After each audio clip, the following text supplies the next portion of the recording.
Hey everyone, welcome to Cupboard Creations. My name's Gareth and this is my little corner of the internet for playing my food. Today we're going to use up the last of this chard. We've got this beautiful autumn summer's day today, but it's not really like this much, so this is not going to last too long in my garden. It kind of dies over winter. So we're going to pick the last of it, going to get inside, we're going to make something really good with it that will kind of keep you going throughout the winter. So I will see you in the kitchen. So now we're back in the kitchen, we can put this together and we're gonna make a chard pesto. And it is so delicious, this one. You'll know the basil pestos, etc. Yeah, and I've even made a rocket pesto, which is really good on this channel. But the chard one is kind of very different. You've got this freshness from the chard that you don't get from a lot of other things. And it's just really delicious and very simple. So we've got our chard and we've got 100 grams of just the leaves. And all I'd done was taken it, stripped off the stalks, pulled them off. We're not going to use those because he's getting a bit kind of woody now. So the flavour's not so great, a little bit tough. So this is a great way just to use the leaves up when you want to get stuff done. So we got that, and then we got 50 grams of grated parmesan. As any pesto you're going to use, pretty much you're going to use some parmesan in it. And then just a couple of olive oils. So we can put this together really simply. So I've chopped the chard up so that I can fit it in my chopper, which is rather small. If you've got a decent sized one, you won't need to do this. You can just pop them straight in. So we're going to put all of that in there. And then what we're going to add is 3 tablespoons of extra virgin olive oil.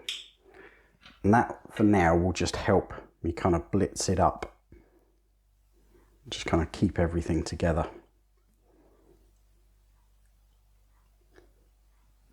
There we go. So now we've got that, we can just start blitzing. Do it in little stages. That way you can keep just putting more in until it's nice and kind of chopped and blended down.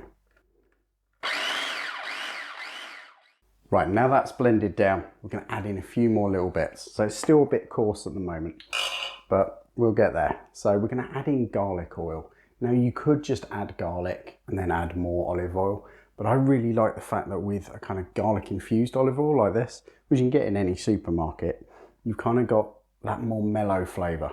So instead of having like little chunks of garlic in there, it kind of goes throughout really nicely. So you want, again, 3 tablespoons of garlic oil in there. So we just measure those out. Like so.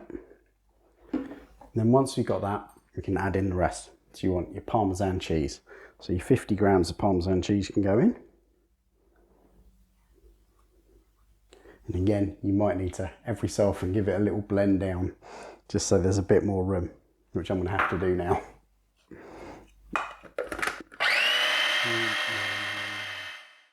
Perfect. So I'm mildly deaf now, but all we're going to add in is a little bit of salt and pepper. So probably just maybe half a teaspoon of salt, just good old pinch, crush that in there. And then a couple of turns of black pepper.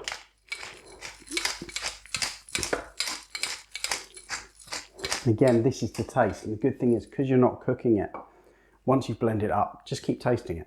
Dip your finger in, dip a spoon in, just give it a little taste, get that level where you want it. And that is kind of as simple as it is. So whack it in and then give it a really good blitz. So you kind of get, it's almost like a slush, like a pesto, not just kind of like large bits of the leaves. So let's crack on. So simply, that's it. That's my pesto done. It's a really nice flavour, but there's something more to this, and that's how do we preserve it? How does this keep you going throughout winter? The great thing about chard when you're using it in a pesto is it freezes incredibly well. So what we're going to do with this is kind of pop a board on, because it might get a little bit messy, and then just grab yourself an ice tray. All you got to do, spoon it out into your little compartments. Then we can cover it, put it in the freezer, and then pop it out whenever we need it. And if you want to make loads of it, that's the good thing. You can wait until it's frozen, pop them out into a bag, keep them in the freezer, and make another lot. If you've got too much chard going through the year and you can't think what to do with it, this is a wonderful way of using it. So all I'm going to do now Let's kind of fill up my tray. Looks like we might just get a baker's dozen. Okay, so there it is. I've neatened it up a little bit, just makes it easier for me to pop it in and out of the tray. I'm not going to put it back in the tray, but pop it out of the tray. If you've got a silicone one, it'll work so much better. This one's a little bit hard and kind of have to cut them out half the time, but that's fine. So what we're going to do now, cover that in a bit of cling film, whack it in the freezer for 2 days. That will freeze it down, and then we can just pop it out, put them in a bag, and then you can either make another lot or just leave it frozen in there if you need to. You know, if you don't want to make too much of it, go for that. You're going to get a few meals out of this. You're probably going to get 3 to 4. So you're going to use 3 to 4 cubes each time you kind of make a pesto for 2, you know. So all we got to do now is use it. And to do that is so simple. Using it could not be simpler. Just grab your little bag of kind of ice cubey pesto-ness, grab a couple and just chuck them in to a pan with your pasta. It will melt down really quickly and just create this wonderful pesto sauce. So I do hope you enjoy it. I do hope you give this one a go, and I'll catch you next time. Cheers.